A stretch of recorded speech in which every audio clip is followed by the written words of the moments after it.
Hello everyone and welcome back to my channel. So today's class हम start करने वाले हमारा कंपनी लॉ का second chapter that is kinds of company.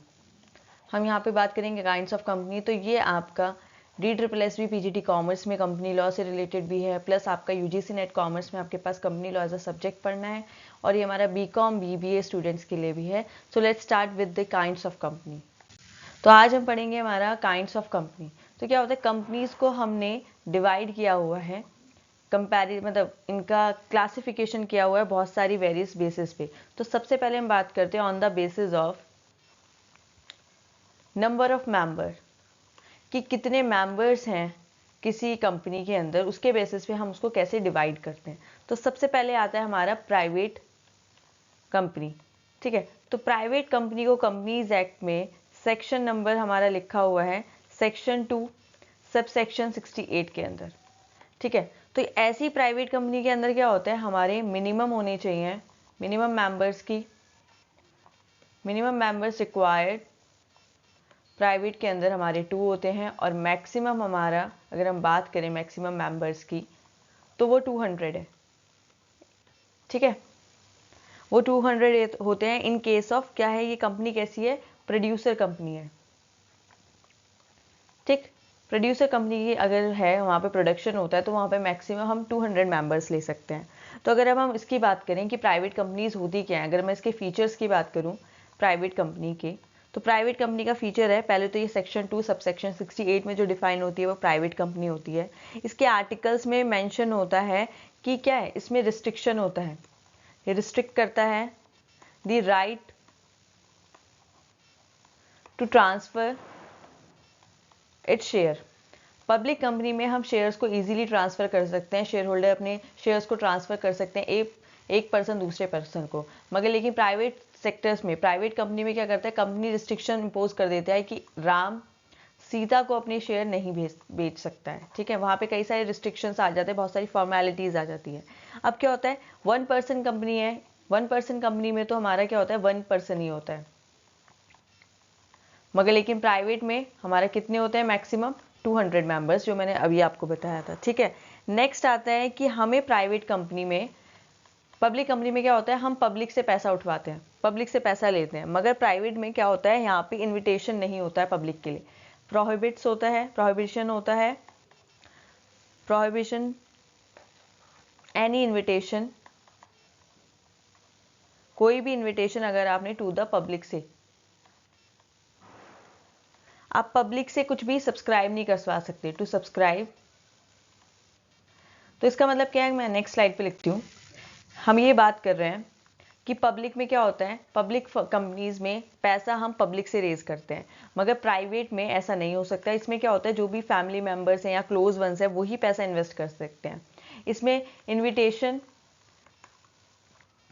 To the public क्या होता है, रिस्ट्रिक्ट होता है, आप पब्लिक से पैसा रेज नहीं करा सकते। ये होता है प्राइवेट कंपनी की बात। और वहीं पर हम पब्लिक की बात करते हैं, तो पब्लिक में हम पैसा क्या करते हैं, पब्लिक से ही लेते हैं। तो यहाँ पर सिक्योरिटीज ऑफ द कंपनीज, तो इसका मतलब क्या हुआ कि prohibition and invitation to public to subscribe for securities of the company, मतलब कि पब्लिक से हम अपने यहाँ के शेयर्स नहीं खरीदवा सकते, डिबेंचर्स नहीं ले सकते। यहाँ पे हम पैसा किससे लेते हैं, या तो फैमिली मेम्बर्स से लेते हैं अपनी, या हमारे क्लोज फ्रेंड से लेते हैं। ठीक है, यहाँ पर हम प्रोस्पेक्टस को नहीं फॉर्म करते हैं, क्योंकि जो भी पब्लिक से पैसा रेज करते हैं उनको प्रोस्पेक्टस बनाना पड़ता है। तो यहाँ पे नो रिक्वायरमेंट ऑफ प्रोस्पेक्टस। ये प्रोस्पेक्टस क्या होता है, हम पब्लिक कंपनी में पढ़ेंगे। जब भी पब्लिक से पैसा रेज करना होता है तो कंपनी को क्या करना पड़ता है, अपना प्रोस्पेक्टस बनाना पड़ता है, जिसको वो इन्वेस्टर्स जो हैं उसको देखते हैं, उसके बाद कंपनी में पैसा इन्वेस्ट करते हैं। मगर यहाँ पे जब पब्लिक से पैसा रेज ही नहीं होगा तो प्रोस्पेक्टस की कोई नीड ही नहीं है। ठीक है ना। और इसमें क्या होता है कि हर कंपनी को, हर प्राइवेट कंपनी को अपने कंपनी के लास्ट में प्राइवेट लिमिटेड लिखवाना पड़ता है। ठीक है, उसको या तो लिमिटेड लिख लें, ये एब्रीविएशन होता है, तो उसको लिखवाना पड़ता है प्राइवेट लिमिटेड। ठीक है, लास्ट में हर कंपनी को अपने नाम के पीछे, जैसे राम प्राइवेट लिमिटेड ऐसे होता है। नेक्स्ट आता है हमारा, हमने अब पढ़ लिया प्राइवेट कंपनी, अब हम पढ़ेंगे 1 पर्सन कंपनी। इसका नाम ही सजेस्ट कर रहा है, एक ऐसी कंपनी है जहाँ पे इसको सारे रूल्स एंड रेगुलेशन 1 पर्सन कर रहा है। ये आता है सेक्शन 2 सब सेक्शन 62। ये एक ऐसी कंपनी है जिसको चला कौन रहा है, खाली एक मेंबर, इसमें खाली 1 मेंबर बिलोंग करता है जो इस कंपनी को रन कर रहा होता है, और it shall be private company. 1% company कैसी होनी चाहिए, वो प्राइवेट कंपनी ही होनी चाहिए, ठीक है। अब इसमें 1% कंपनी की बात करें तो ये कंसेप्ट आया था कंपनीज एक्ट के अंदर सेक्शन 3 सबसेक्शन 1 में। तो क्या होता है कि इसमें मेमोरेंडम में इंडिकेट किया जाता है किसी अदर पर्सन का भी नाम, मेमोरेंडम ऑफ एसोसिएशन, MOA आपने पढ़ा होगा अपने क्लास 11th में बिजनेस स्टडीज के अंदर। तो MOA में क्या होता है कि इसमें इस 1% को एक किसी अनदर पर्सन का नाम सजेस्ट करना पड़ता है। इन केस इस 1% की डेथ हो जाए तो इसके बाद कौन देखेगा इसके बिजनेस को, कौन इसका काम चलाएगा, तो उसको एक बंदे को नॉमिनेट करना पड़ता है कि उसकी डेथ या कि उसकी इंसॉल्वेंट या कुछ हो जाने के बाद अगर उसकी इनकैपेसिटी हो गई उसकी कॉन्ट्रैक्ट में आने के लिए, तो वो कोई उसकी जगह कौन देखेगा, तो उसका नाम उसको MOA में देना पड़ता है, ठीक है। MOA में दे के फिर क्या करता है, वो अपने यहाँ रजिस्ट्रार होता है, जहाँ पे रजिस्ट्रेशन होता है तो हर कंपनी का एक अपना रजिस्ट्रार होता है, उसको उस बंदे का, उस पर्सन का नाम देना पड़ता है, ठीक है। इनकॉर्पोरेशन के टाइम पर ही जब 1% कंपनी फॉर्म्ड हो रही होती है तभी उसको एक दूसरे बंदे का नाम देना पड़ता है। अगर उसको और उससे पहले जब जिस पर्सन का वो नाम दे रहा है उससे उसको उसका कंसर्न लेना होता है कि वो भी रेडी हो कि हाँ आप मेरा नाम नॉमिनेट कर दो, ठीक है ना। एक प्रिस्क्राइब फॉर्म होता है जिसमें आपको नाम देना पड़ता है रजिस्ट्रार को। अगर इन केस आप इस अनदर पर्सन का नाम चेंज करना चाहते हैं तो आप सारी जितने भी फॉर्मेलिटी प्रिस्क्राइब वे में लिखी हुई है पहले नोटिस देंगे रजिस्ट्रार को, उसके बाद उसमें चेंजेस लेकर आएंगे, ठीक है। अब 1% कंपनी क्या हो सकती है, 1% कंपनी डिफरेंट टाइप से हो सकती है, जैसे कि वो लिमिटेड भी हो सकती है। लिमिटेड कंपनी का मतलब हो जाता है लिमिटेड बाय शेयर, कि वो जो 1% है वो मेंबर है, वो खाली लाइबल है और जितना अमाउंट ऑफ शेयर उसने इन्वेस्ट किया हुआ है उतने ही पैसे वो लौटाएगा, डेट इतना ही लौटा पाएगा। या फिर दूसरा आता है लिमिटेड बाय गारंटी, उसने जो गारंटी ले रखी थी कि वाइंडिंग अप के टाइम पर वो जितना अमाउंट ऑफ एसेट्स होगा वो उतना ही इन्वेस्ट करेगा, ठीक है। तो ये गारंटी से होता है। या फिर अनलिमिटेड लाइबिलिटी, अनलिमिटेड कंपनी। या फिर क्या है कि अगर कंपनी को अपना डेट चुकाना है तो इस मेंबर के खुद के पर्सनल एसेट्स भी चले जाएंगे उस डेट को, उस उधार को चुकाने के लिए। तो ये होते हैं कुछ टाइप्स कि इनमें से किसी भी टाइप की 1% कंपनी हो सकती है। अब हम नेक्स्ट पढ़ेंगे हमारा पब्लिक कंपनी। तो अब हमारा ये थर्ड है, दैट इज पब्लिक कंपनी। तो पब्लिक कंपनी आती है सेक्शन 2 सब सेक्शन 71, इसके अंदर हमारा पब्लिक कंपनी आती है। प्राइवेट आती थी हमारे सेक्शन 2 सब सेक्शन 62। तो पब्लिक कंपनी क्या है, वो ऐसी कंपनी है जो प्राइवेट नहीं है, नॉट अ प्राइवेट कंपनी। जो प्राइवेट नहीं होगी वो पब्लिक कंपनी है हमारी, ठीक है। और इसके अंदर क्या है कि आपको मिनिमम पेड अप कैपिटल अपनी प्रिस्क्राइब करवानी पड़ती है, has a minimum paid up capital as prescribed. आपको जब भी कोई कंपनी स्टार्ट करनी पड़ेगी, कोई पब्लिक, तो आपको एक मिनिमम पेड अप कैपिटल के साथ अपनी कंपनी को स्टार्ट करना पड़ेगा। प्राइवेट में ऐसा कोई भी वो चीज़ नहीं थी, मगर यहाँ पर होता है, ठीक है। इसमें क्या है, कंपनी की सब्सिडरीज भी होती है, ठीक है ना, सब्सिडरी कंपनी भी होती है। तो ऐसा हो सकता है कि पब्लिक कंपनी की जो सब्सिडरी हो वो प्राइवेट कंपनी हो, ठीक है, वो प्राइवेट हो सकती है। और अगर वो पब्लिक कंपनी की प्राइवेट कंपनी है तो हम इसको भी, इस सब्सिडरी को भी एज अ पब्लिक कंपनी मान सकते हैं, ठीक है। इसको भी हम पब्लिक मान सकते हैं। अब इसके फीचर्स क्या होते हैं उसके बारे में बात करते हैं कि पब्लिक कंपनी के फीचर्स क्या है। तो जैसे कि मैंने बताया था कि प्राइवेट में हम पैसा पब्लिक से रेज नहीं करते, यहाँ पर हम क्या करते हैं, हम पैसा रेज करते हैं पब्लिक से, या इन्विटेशन टू पब्लिक से होता है, इन्विटेशन टू पब्लिक, ताकि वो हमारी कंपनी में आके पैसा इन्वेस्ट करें, ठीक है। और यहाँ पे क्या होता है, आपको प्रॉस्पेक्टस बनाना पड़ता है, यहाँ पे हमें प्रॉस्पेक्टस की नीड होती है। अब जब कंपनी को पब्लिक से पैसा चाहिए तो उसको प्रॉस्पेक्टस बनाना पड़ता है, लोगों को इनवाइट करना पड़ता है कि आओ हमारी कंपनी में पैसा इन्वेस्ट करो, ठीक है। अब जैसे कि प्राइवेट में था कि मैक्सिमम 200% मेंबर्स प्रोड्यूसर कंपनी में हो सकते थे, मगर यहाँ पे नो लिमिट, कितने भी पब्लिक कंपनी में मैक्सिमम कितने ही मेंबर्स हो सकते हैं। और मिनिमम इसमें होते हैं हमारे 7, मिनिमम मेंबर इसमें 7 होते हैं, और मैक्सिमम नो लिमिट, कितने ही मेंबर आ सकते हैं। प्लस इसमें क्या आता है, ट्रांसफरेबिलिटी ऑफ शेयर, इजीली आप ट्रांसफर कर सकते हैं शेयर, एक पर्सन से राम सीता को इजीली अपना शेयर ट्रांसफर कर सकता है विदाउट एनी रिस्ट्रिक्शन। ऐसे रिस्ट्रिक्शन खाली प्राइवेट में आते हैं, ठीक है। तो यहाँ पर पब्लिक से क्या क्या आप पब्लिक से शेयर्स ले सकते हैं, डिबेंचर्स भी ले सकते हैं। उसके लिए आपको पहले प्रॉस्पेक्टस इशू करना पड़ता है, जिसके अंदर आप लिखते हो कि कितनी अमाउंट आपको रेज करानी है, आपकी कंपनी के बारे में उसमें लिखते हो, ठीक है। ओनरशिप और control of public is in the hand of public at large. अब पब्लिक कंपनी से आप पैसा, पब्लिक कंपनी में पैसा हम किससे ले रहे हैं? पब्लिक से, ठीक है ना। अब बहुत सारे लोग आके पैसा इन्वेस्ट करते हैं, तो क्या होता है, पब्लिक कंपनी के ओनर कौन होते हैं? वो बहुत सारे लोग होते हैं, लार्ज अमाउंट ऑफ पब्लिक हमारी यहाँ पे इन्वॉल्व होती है, ठीक है। नेक्स्ट चलते हैं हम। अब नेक्स्ट आता है हमारा difference between public company and private company. Public company और हमारी प्राइवेट कंपनी में डिफरेंस क्या होता है? तो यहाँ पे हमने अपना पब्लिक लिया और इधर हमारा आ गया प्राइवेट, और यहाँ पे हम इनके लेंगे कि किस बेसिस पे हम इनको डिफरेंशिएट कर रहे हैं। तो सबसे पहले हमारा आ जाता है मीनिंग की फॉर्म में हम जब डिफरेंशिएट करेंगे, तो मीनिंग से पहले आप मीनिंग तो अब हो ही गया है कि ये सेक्शन 2 सबसेक्शन 71 के अंदर जो मेंशन है, और ये सेक्शन 2 सबसेक्शन 68 के अंदर जो मेंशन है वो लिख देते हैं, ठीक है ना। अब सेकंड आता है नंबर ऑफ मेंबर्स। इसमें क्या चाहिए आपको? एटलीस्ट कितने मेंबर्स होने चाहिए आपके पास? At least 7 members in case of public company, ठीक। और मैक्सिमम हमारे पास क्या है? No limit. मैक्सिमम आपके कितने ही हो सकते हैं, आपके ऊपर कोई लिमिट नहीं है। यहीं पर अगर हम एटलीस्ट की बात करें तो एटलीस्ट आपको 2 मेंबर होने चाहिए कोई भी प्राइवेट कंपनी स्टार्ट करने के लिए, और मैक्सिमम आपके क्या है? आपके 200 है। 200 से ज़्यादा आपके मेंबर एक्सीड ना हो जाए, ठीक है ना। नेक्स्ट आता है नंबर ऑफ डायरेक्टर्स। अब क्या होता है, कंपनी होती है शेयर होल्डर्स की, मगर उसकी फंक्शनिंग कौन करता है? डायरेक्टर। काम कौन करता है? डायरेक्टर। तो पब्लिक के केस में एटलीस्ट 3 डायरेक्टर्स होने चाहिए, और इसके केस में एटलीस्ट हमारे कितने होने चाहिए? दैट इज 2 डायरेक्टर्स, सॉरी, यहाँ पे 2 डायरेक्टर्स होने चाहिए और यहाँ पे 3 डायरेक्टर्स होने चाहिए। अब आता है इन्विटेशन टू पब्लिक। अब आप बताओ, मैंने बताया था कि हम पब्लिक से पैसा किस में रेज करते हैं? पब्लिक कंपनी में, और प्राइवेट में हम नहीं करते हैं। तो invitation to public to subscribe for the share. आप किसके लिए सब्सक्रिप्शन करवा रहे होते हैं? उनसे शेयर्स के लिए। तो इस वाले केस में हम इनवाइट करते हैं, इसमें हम इनवाइट इनवाइट जनरल पब्लिक। हम जनरल पब्लिक को इनवाइट करते हैं हमारे यहाँ सब्सक्राइब करने के लिए। मगर प्राइवेट में क्या होता है? इस पे प्रोहिबिशन होता है, प्रोहिबिटेड। आप इसमें नहीं मंगा सकते हैं पैसा पब्लिक से, और इसमें हम मंगा सकते हैं पब्लिक कंपनी में। नेक्स्ट चलते हैं हम। नेक्स्ट हम दोबारा ऐसे ही बना लेंगे।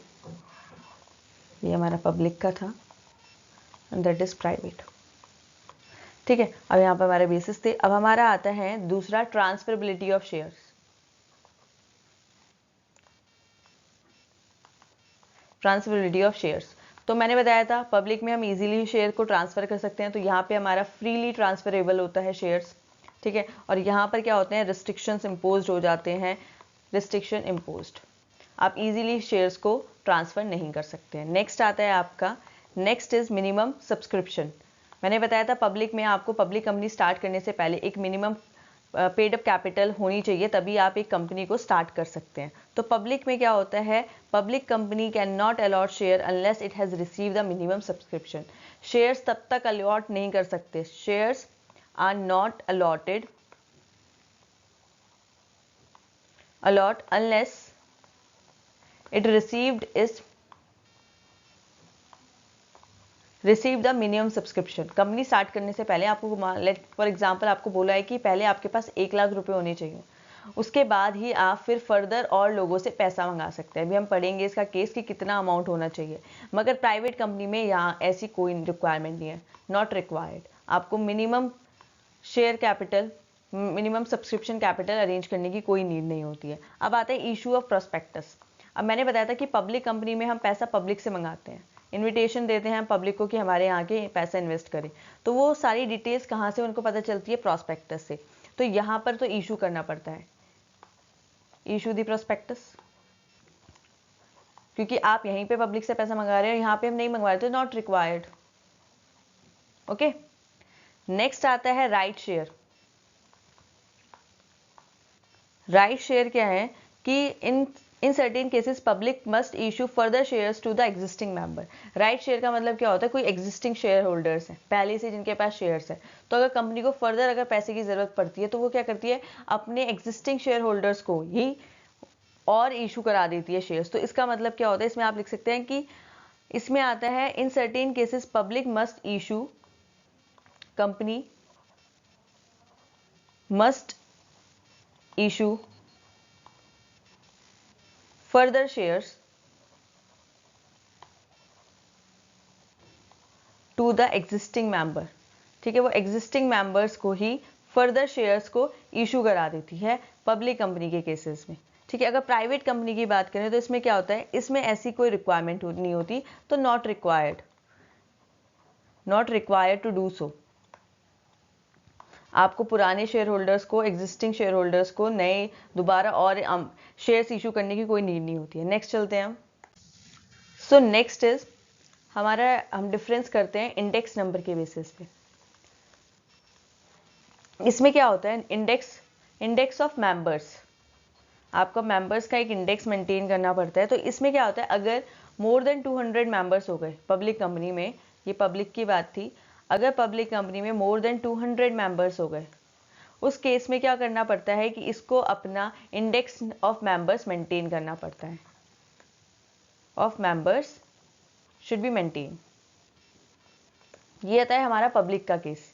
ठीक है, वहीं पर अगर हम प्राइवेट की बात करें तो यहाँ पर नॉट रिक्वायर्ड, इसमें बहुत सारी आपको प्रिविलेजेस मिलते हैं कि आपको बहुत सी चीज़ें करने की ज़रूरत नहीं होती। अब बात करते हैं हम कोरम की।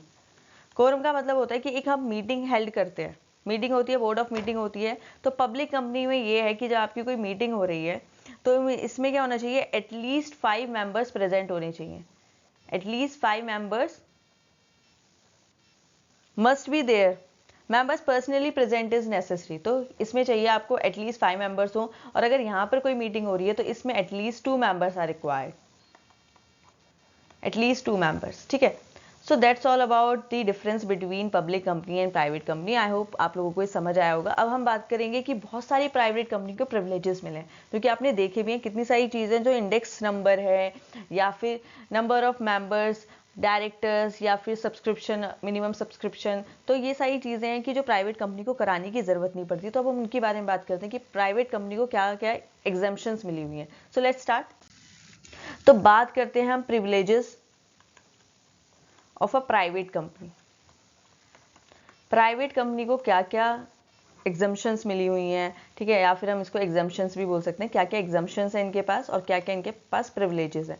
तो सबसे पहले बात करते हैं तो इसमें क्या है, जैसे पब्लिक कंपनी में तो क्या है, आपको पब्लिक में तो आपको मिनिमम 7 मेंबर्स चाहिए थे, मगर इनके पास फैसिलिटी है, इनके पास प्रिविलेज है कि प्राइवेट में खाली मिनिमम उनको 2 मेंबर्स की रिक्वायरमेंट है। 2 लोग आएंगे, उन्होंने कंपनी इजीली फॉर्म्ड कर लेंगे। ठीक है, तो पहला प्रिविलेज तो यही हो गया कि मेंबर्स के कितने रिक्वायर्ड हैं। फिर आती है हमारी डायरेक्टर्स की बात। तो डायरेक्टर्स में भी क्या है, पब्लिक में तो उनको 3 रिक्वायर्ड थे, मगर प्राइवेट को प्रिविलेज मिला हुआ है कि वो खाली उनको 2 डायरेक्टर्स की नीड है। ठीक है, उनको एक एक्स्ट्रा डायरेक्टर लेने की कोई नीड नहीं है। ठीक है ना। इसमें क्या होता है, not required to file a prospectus, आपको not required to file a prospectus. जब आप पब्लिक से पैसा रेज ही नहीं कर रहे तो आपको प्रोस्पेक्टस बनाने की जरूरत ही नहीं है। ठीक है, एक इनके पास ये एग्जम्पशन आ गई है, इनको नॉट रिक्वायर्ड मिनिमम सब्सक्रिप्शन। उनको अपनी कंपनी स्टार्ट करने से पहले ये ज़रूरी नहीं है कि उनके पास एक मिनिमम सब्सक्रिप्शन अमाउंट हो। ठीक है ना। और उनके पास राइट शेयर करने के लिए भी राइट शेयर्स था कि हम अपने एग्जिस्टिंग शेयर होल्डर्स को दे रहे थे, यहाँ पर भी नॉट रिक्वायर्ड, ये भी आपको नहीं चाहिए। तो ये वो वाली सारी फैसिलिटीज़ है जिनको करने की ज़रूरत नहीं है। ठीक है, not keep to maintain a index member, index of members भी आपको मेंटेन नहीं करना है, तो ये भी इनके पास एक फैसिलिटीज़ है कि इनके पास ओवर बर्डन नहीं है किसी भी चीज़ का। ठीक है, not required to maintain index of members. बाकी क्या आता है कि when only 2 person personally present with the form of quorum unless the article provided for a large number। क्या होता है, जो मैंने quorum बताया था कि मीटिंग में quorum के अंदर मिनिमम 2 होने चाहिए, एटलीस्ट 2। ठीक है, अब क्या होता है, कई बार आर्टिकल्स में भी मेंशन होता है कि कितने होने चाहिए, या तो अगर उसमें लार्ज अमाउंट लिखी हुई है कि कितने large amount of people members चाहिए, या तो वो, अदरवाइज आपका 2 तो है ही कि एटलीस्ट 2 होने चाहिए। तो उनके पास ये वाली भी फैसिलिटीज़ है। इसके अलावा जितना भी डिफरेंस में था कि जो पब्लिक को करना पड़ रहा था, प्राइवेट को करने की ज़रूरत नहीं थी, तो वो सारे फैसिलिटीज़ भी प्राइवेट के पास अवेलेबल है। ठीक है, नेक्स्ट अब हम बात करेंगे कि कन्वर्जन ऑफ कंपनीज, कि कैसे प्राइवेट कंपनी पब्लिक कंपनी में कन्वर्ट हो जाती है। So next is conversion of companies. तो प्राइवेट कंपनी को हम पब्लिक कंपनी में कन्वर्ट कर सकते हैं। तो फर्स्ट कन्वर्जन है कन्वर्जन बाय डिफॉल्ट। ठीक है, बाय डिफॉल्ट भी प्राइवेट कंपनी पब्लिक में कन्वर्ट हो सकती है। जैसे कि प्राइवेट कंपनी में लिमिट है मिनिमम मैक्सिमम 200 मेंबर्स की, अगर ये लिमिट एक्सीड हो गई, ये मान लो 300 400 हो गई, तो ये by default as a public company consider करी जाएगी, और इसके जितने भी प्रिविलेजेस एग्जम्पशंस हमें प्राइवेट कंपनी को मिले हुए हैं कि आप मिनिमम आपको 2 मेंबर चाहिए, डायरेक्टर 2 चाहिए, आपको प्रॉस्पेक्टस इशू करने की जरूरत नहीं है, तो ये सारे प्रिविलेजेस इसके चले जाएंगे और ये as a public company treat करी जाएगी। तो ये होता है बाय डिफॉल्ट। नेक्स्ट आता है कन्वर्जन बाय चॉइस और वॉयलेशन। अब क्या हुआ, प्राइवेट कंपनी खुद से ही चाहती है अपने आप को पब्लिक में कन्वर्ट करना। ठीक है, तो ये क्या हो जाता है, ये बाय चॉइस अगर वो चाह रहे हैं कि हमें पब्लिक कंपनी में कन्वर्ट होना है, तो उसको ऑल्टर करने पड़ते हैं।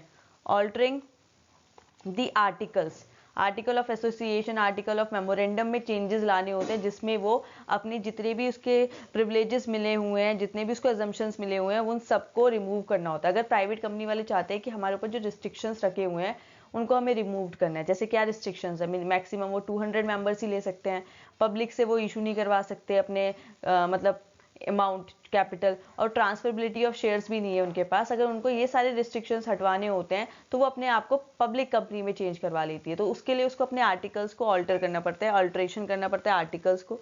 ठीक है, तो क्या होता है, उसको कोर्ट को ऑर्डर देना पड़ेगा, अपने रजिस्ट्रार को इन्फॉर्म करना पड़ेगा विद इन 15 डेज। 15 डेज के अंदर उसको अपने रजिस्ट्रार को इन्फॉर्म करना पड़ेगा कि मेरे को अपनी कंपनी में ये चेंजेस लाने हैं। ठीक है, तो क्या होता है, एक स्पेशल रेजोल्यूशन पास करा जाता है, मीटिंग में एक स्पेशल रेजोल्यूशन पास होता है अगर आपको कंपनी को कन्वर्ट कराना है प्राइवेट को पब्लिक में, तो आपको इसकी कॉपी रजिस्ट्रार को देनी होती है, इसकी कॉपी आपको रजिस्ट्रार को देनी पड़ेगी, प्लस आपको जो भी आर्टिकल्स में ऑल्टर कराना है वो सारी चीज़ें, वो सारी इंफॉर्मेशन की आपको उसको चीज़ें बतानी पड़ेगी, या कॉपी ऑफ प्रॉस्पेक्टस भी देना पड़ेगा।